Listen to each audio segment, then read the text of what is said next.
Welcome back then folks to the second build of day 2 in Special Projects pack number 16. This time of course a build which I know more than a few of you have done at least the livery for, if not the build as well. This is an ultra rare version of the E36 shape BMW M3, and if you look at the specs on screen you can see it's got quite a lot less power, funnily enough, than the standard M3.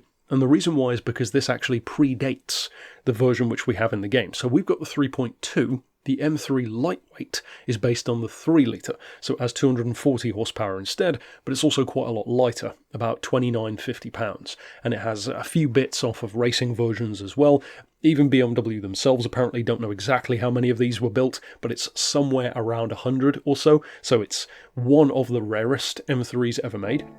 Now, of course, loads of people, as you would think, have done liveries for this car. I chose this one because it's pretty damn accurate, if not spot on to the real thing. As far as the parts, of course, there's not a huge amount to fit because you're detuning the car in effect rather than building it up. So as far as the sports section, I've upgraded the sports pads, because why not? It is more of a track day car anyway. You want your stage 1 weight.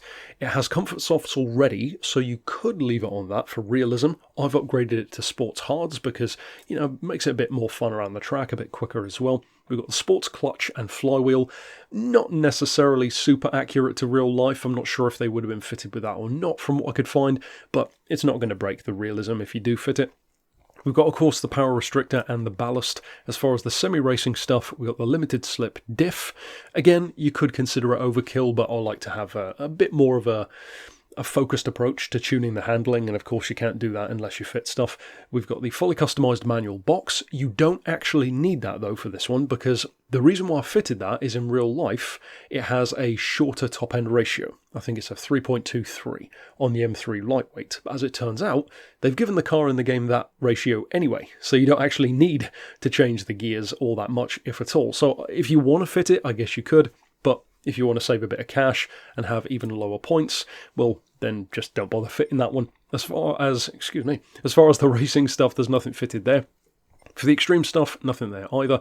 And for the ultimate stuff, also nothing there. So, like I said, it's a very, very easy build to do. And for this one, you could definitely use this for competition in career mode or potentially online, because as you can see, it's barely over 500 points, 1,338 kilos, which from what I could find is the real world weight, 2,950 pounds in other words, and 240 horsepower. That's not a bad combination. That's kind of like hot hatch territory. So for sub 500 points, that could be quite useful, especially on sports hard tyres. Obviously, if you put it on comforts, it's going to drop a little bit anyway, but if you do want it on sports tyres, or if you have to have it on those, then the downforce is the key. So if you adjust the downforce a little bit, particularly, for example, if you lower it a bit on the front and raise it a bit on the rear, you can easily jump it right below 500 points if you need to. So bear that in mind. As far as the other bits, we've got the height adjustable suspension. I think I actually missed over that in the menu just now, but you'll have probably seen that it was fitted anyway. So for the ride height, we've got 105mm front and rear. You cannot adjust the anti-roll on this one, of course. 25 and 45 for the dampers, 1.85 for the springs, so nothing too crazy there. As far as the camber, 0.8 front and back. For the toe, again, not adjustable, but it does have a little bit anyway. For the diff, nothing too special. 10, 30 and 20, which, if I recall, I'm pretty sure is what the car comes with as standard when you fit the limited slip diff, so it's already good straight out of the box there. You want 76% I should say, on the power restrictor, 24 kilos of ballast. We've left that right in the middle. It's already, of course, a 50-50 car anyway. Like I said, the downforce adjustment is up to you. I've got it on full just to see what it could do through corners, but like I said earlier on, you can easily get this thing just below 500, which could be quite useful in career mode or whatever the case may be.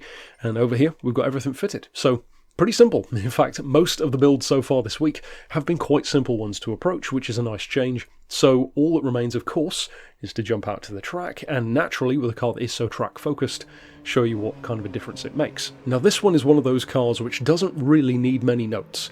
It really is just great, straight out of the box. The M3 is already a good car to drive. I was surprised actually how much I liked it when it was first added to the game. This one even more so. Having less power doesn't really feel like a hindrance, to be honest. And one of the things I noticed from, I think it was Road and Track or Car and Drive or one of those places, they said that back then people didn't really appreciate the car because the power wasn't crazy. But now, with more of a cornering approach, more of a grip and feel approach to its performance, it's actually a lot more fun these days compared to all of the overpowered cars which we have now. In terms of using it, well, there's really nothing special. You can make it drift if you want to, but it pretty much only does it when you want it to. It's very, very forgiving, very easy to drive. Given it's got 240 horses, that's not too surprising. Lap 1, you'll very quickly learn how to use the car. Lap 2, you will immediately be in your groove. It's so easy to pick up the car, even somewhere here like Brands Hatch, which is a pretty short circuit. So it's a simple build, potentially quite a useful one in career mode at the 500 point level. So if you do decide to use it, of course I hope you enjoy it. If you already had a livery, well, now you've got a tune to put with it as well. And if it's a new car for you that you'd never heard of before, well, enjoy. So of course check out the other ones to come out this week, the ones which we've already done as well. And thanks for watching.